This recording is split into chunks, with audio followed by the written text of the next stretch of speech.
welcome to House Connect, your insight into parliamentary activities.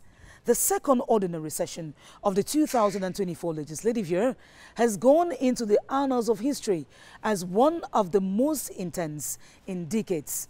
12 bills scrutinized and adopted, a budgetary orientation debates, and 6 question time in the 2 houses of parliament with nearly 20 members of government quizzed. On today's edition of the program, we will be focusing on the 2025-2027 medium-term economic and financial program. Don't go away. We'll be right back.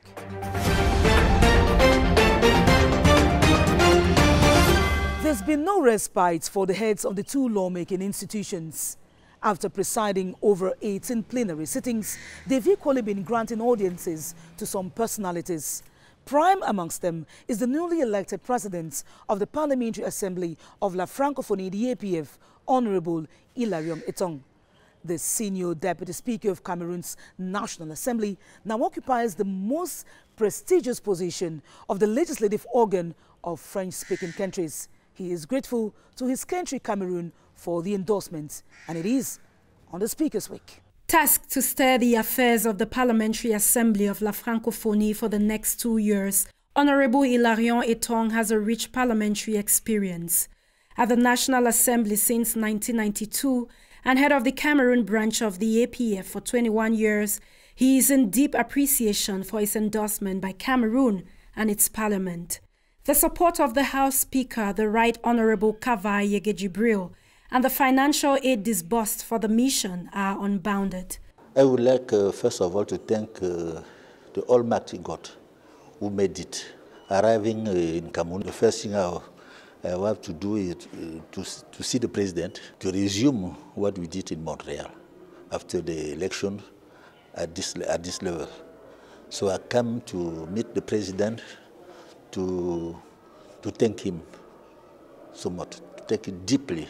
Patronized by the 4 regions of the Parliamentary Assembly of La Francophonie, his vision is based on the values of the linguistic and cultural body. The first priority is the French language, because the Francophonie is, above all, an organization who is linguistic. And then we have the democracy. We have to involve the democracy in this space. Back to his homeland, the major challenge of the APF President, Honorable Hilarion Etong, remains that of consolidating peace in the Francophonie space, adapting to the technological changes of the time, like artificial intelligence, and providing empowerment and unemployment for youth, who are the future of La Francophonie, are amongst his priority projects. An African color to French language management, conflict resolution, and the respect of human rights and freedoms will shine in his mandate.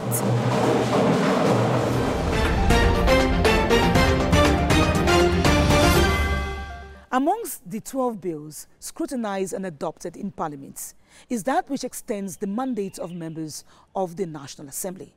The bill provides for a 12-month extension and was defended by the Minister Delegate at the Presidency of the Republic in charge of relations with Parliaments, François Wakata-Bolvin.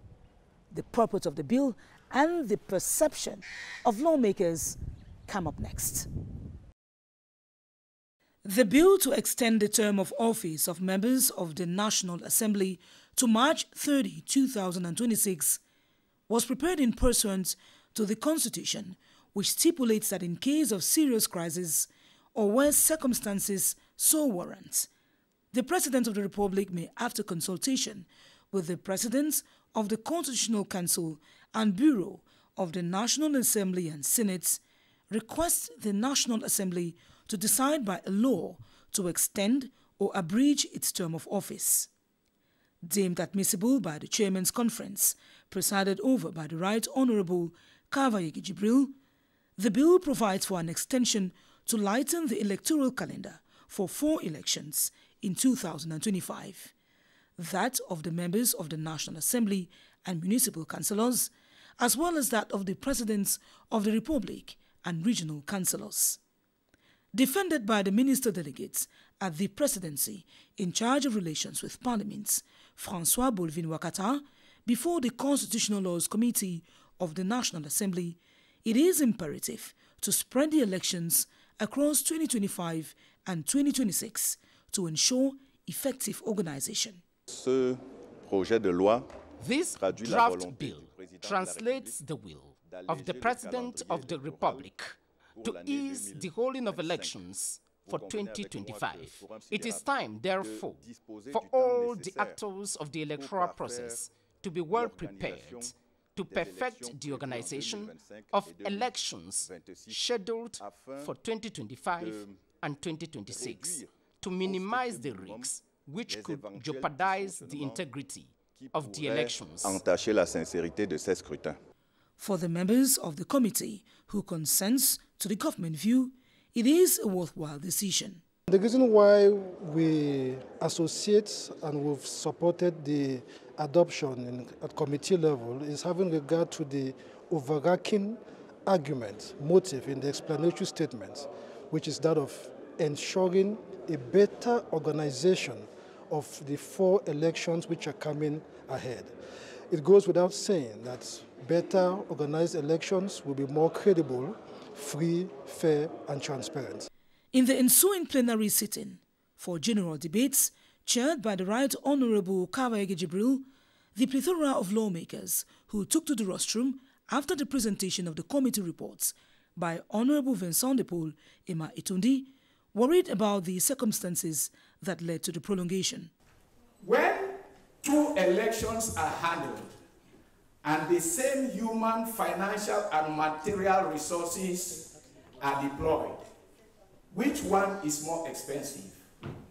When it is deployed in 1 or when it is deployed in 2?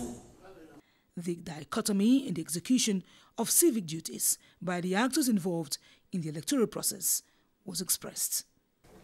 I would like you to tell us whether there is an intention by the government desk to postpone those elections or not. Mr. Minister, the reasons are simple. The first is that legitimately and democratically, the same councillors, I'm talking now of municipal councillors, should not have the opportunity to vote twice. It is a waste of time and a waste of money because the vote will be exactly the same. And to make our decentralization work, it would be most appropriate for that election to be postponed as well. To consolidate the achievements of the states and to preserve peace across the nation, the legislators commend the move. The whole of this chamber, this house, be they of which political party, this is the message, take it to the head of state, that we thank him very much. They are pretending to think that they have questions. We are all very happy with this particular bill. Tell the head of state that this bill demonstrates the great vision of the head of state, demonstrates his wisdom, demonstrates his love for peace. And we are now telling him that we, the people's representatives, we are with him and we are going to work to see that peace reigns in Cameroon. That is the motive of this bill. Nobody who is here who doesn't love peace. They are coming here, wow. It's a lie. Please take our message. We are with the head of state. The electoral calendar for legislative elections is thus altered and officially approved. Instead of February 2025, they will be legislating till March 30, 2026.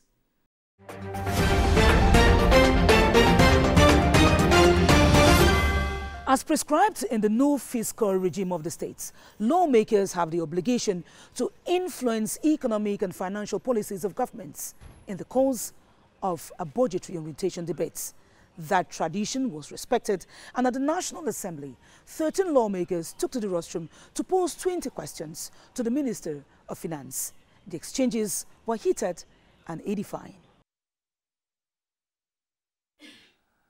The government had met earlier in an emergency cabinet meeting to discuss the socio-political temperature in the country, particularly the electoral calendar new timeline, before the finance minister Louis-Paul Motaze entered Parliament to attend the budgetary orientation debate. Because of the transparency that we are looking for, the head of state has decided that since there are some changes that occurred in the running of the budget, those innovations should be put in the budget. This is why he signed this ordinance. Chaired by the Deputy House Speaker, Honorable Théophile Baourou, the plenary centered on the examination of the June ordinance by the President of the Republic to amend and supplement certain provisions of the 2024 Finance Bill, which has increased the state budget from 6,000 plus to 7,000 plus billion CFA francs. As far as the resources are concerned, we have gained more resources. If you take the example of the taxation, the customs, and what we earn from our cooperation with our partners. In fact, there are some other resources that decreases. All what is relied to the oil sector, we have a slight decrease. According to the report of the Finance and Budget Committee of the National Assembly, the ordinance met the constitutional benchmarks and was elaborated on the basis of the draft medium economic and budgetary outline of the state for the next 3 years, 2025-2027. The report presentation done by the rapporteur of the Finance and Budget Committee of the National Assembly with the context of the ordinance explained, lawmakers mounted the rostrum one after another to express their preoccupations. Chapter 3, Section 39B, page 5 of the ordinance states that tax remuneration from the issuance of identification documents and passport shall be distributed as follows. Tax revenue from identification documents. First dash for stamp duties on national identity card. Ministry, that is the contracting authority, 10%. Service provider, 90%. This is where I am at a loss. Of the 8 lawmakers who asked 13 questions to the Finance Minister Louis-Paul Motaze, most of their worries were on the issuance of the national identity card. Then when we talk, you go back. How are you going to execute this project? Considered one of the thorniest features of the ordinance, they qualified it as excessive. The cost of the new national identity card system. This is what touches our population. We are elected by a people and we must be here to defend the interests of our people. That issue of the ID card. According to the Finance Minister Louis-Paul Motaze, the state had mastered the budgetary equilibrium before putting the unit cost of the new national identity card at 10,000 francs CFA, up from 2,800 francs previously. Au-delà de la carte nationale d'identité, il y a les autres items. Beyond the national identity card, other elements are taken into account and paid. All this will be in a one-stop shop. All will be paid at once. Telle pièce, telle pièce, telle pièce, on paiera une seule fois. The member of government also indicated that since it is a public-private partnership business, the state bears no cost on the entire process. On the security guarantees for the safety of the data of the Cameroonian people, the Finance Minister Louis-Paul Motaze reiterated that the National Police Department and related services had handled that diligently, and so there are no worries to be expressed. La carte nationale d'identité, comme le passeport. The national identity card, like the passport, are extremely very important documents, like the currency, very important, and we must avoid clandestine production. Qu'il n'y aura pas de fabrication clandestine. The parliamentarians also wanted to understand why first the surge in the credit lines for crisis-hit areas like the far north, the northwest, and southwest regions of the country when the money first allocated has not been accounted for. How do we mobilize domestic financing in order to be able to meet up with the exigencies of the demands of our people? Another concern for the lawmakers was on the decentralization process and the transfer of financial resources to make the local governments more autonomous.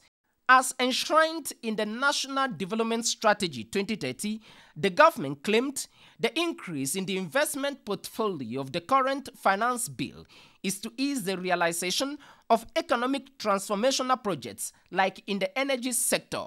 The Nashtigal, for example, road construction, Marua Dabanga to be cited, and the digital sectors.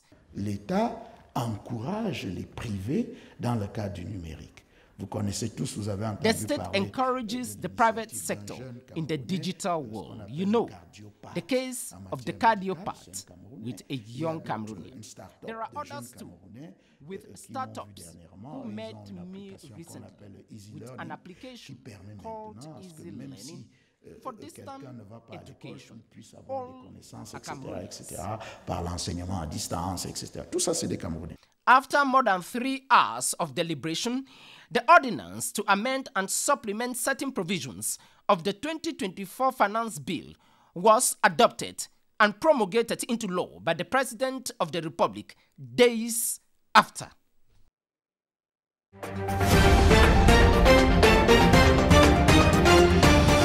Work on the new edifice of the National Assembly is advancing at a satisfactory pace. Financed by the Chinese People's Republic to the tune of 54 billion CFA francs, the construction work is near completion and is expected to meet deadlines set for the next 2 months. The follow-up committee and other lawmakers have been assessing the work, as we see in the following reports. Almost under complete construction, elected members of the National Assembly visit the site of construction of the new edifice of their chamber house after attending the second ordinary session of Parliament at the National Assembly. It is an initiative of the Right Honorable President of the National Assembly, President KAWEB Jibril. He decided that the old chamber must come here and visit the site.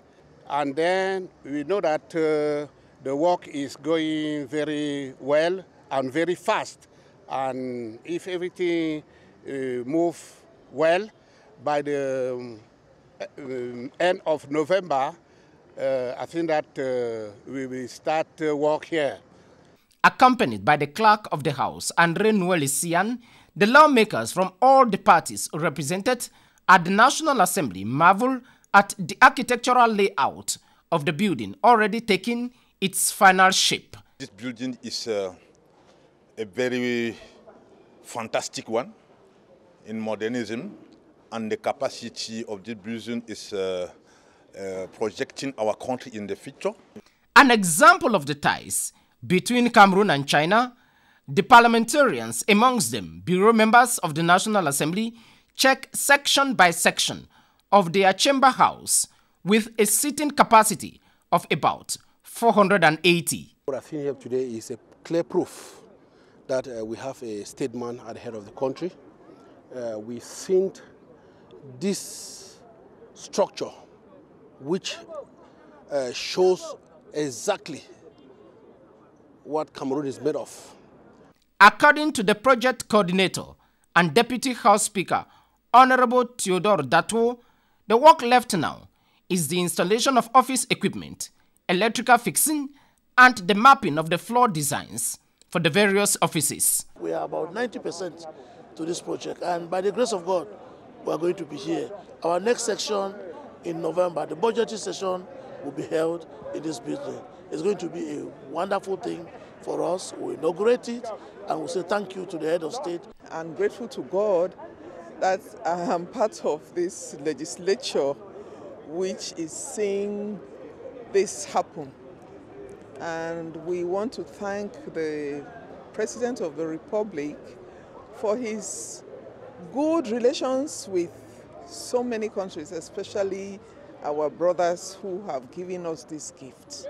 All the parliamentarians on the site concur to the idea that their next session of the National Assembly will be held here come November as they prepare to bid farewell to the Yaoundé Conference Center with utmost gratitude.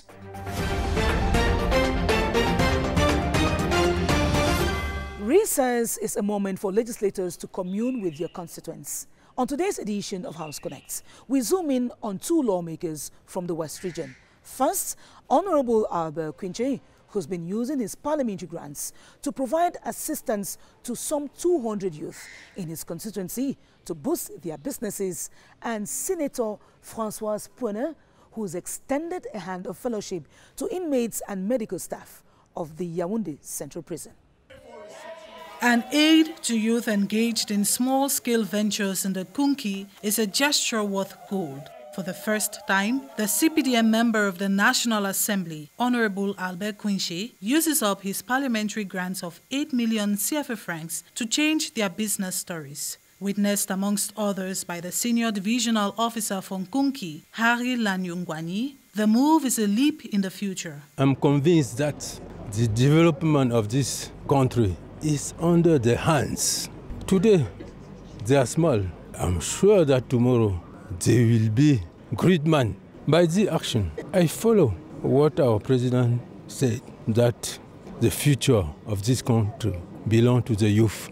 Committed to impact lives, the actions of Honorable Albert Quinche are applauded by municipal officials and traditional authorities. For the over 200 beneficiaries drawn from common initiative groups and religious communities, the move will immensely boost their activities. Alhamdulillah, I'm really happy for the support, really supported us. As for me, I'm a seamstress. I sew dresses at home. I have a machine, I'm sewing dresses. I'm going to buy another machine because the 50,000 he gave me is really enough. Considering the socio-political crisis rocking the northwest and southwest regions, internally displaced persons had special considerations in the philanthropic gesture. I'm so happy for something I was not even expecting. In short, I don't know how to explain my joy. And I think with this thing, this token the Honorable gave me, in short, it will go a long way to help me.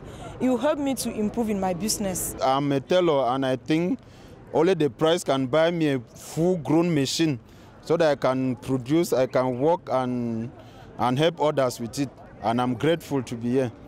Grateful to be in Banjul. I'm very grateful. I'm here 5 years. I've been frying puff. I will take that amount of money now and add to my capital now, and I will take care of my children. I'm going to take the money and add, buy firewood, buy flour. It's a great gift that will help me to increase the capital of my business. I'm selling Gary. I've been in Banjul for 5 years. I'm really struggling to sell, but the capital is not there. But with this gift from Honorable Quinche, it will help me to boost that business of Gary so that I should be moving and help me to pay my house rent and my children's fees. The first edition of the support program for youth engaged in petty businesses, livestock and agriculture, plus the clergy, is a tacit indication that meaningful development knows no boundary. Meantime, to alleviate the plight of inmates of the Yaoundé Central Prison, Senator Françoise Poiner came calling with medical and sanitary products. Concerned about the quality of health services offered by the prison's medical unit, after an inventory made of their needs, the Françoise Poiner Foundation considered the donation worth the salt. Our focus is to empower those who carry the burden of prison, failure, and poverty. So today, we come with a lot of shoes, lot of clothes, lot of drugs, and also mattresses. Extending the assistance to the medical personnel of the penitentiary center through the provision of medical gowns for an appropriate barrier between the patients and the professionals, the recipients are full of gratitude.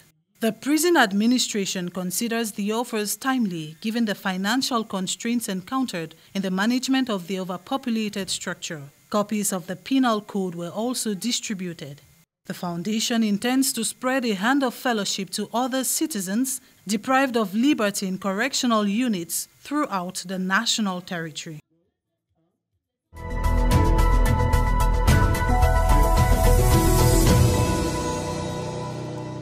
It's on that note that we wrap up this edition of House Connect, which focused on the 2025-2027 medium-term economic and financial program presented in Parliament by the Minister of Finance, Louis-Paul Mutaze. Until a fortnight would have happened in Parliament, it is goodbye from the entire production team of House Connect.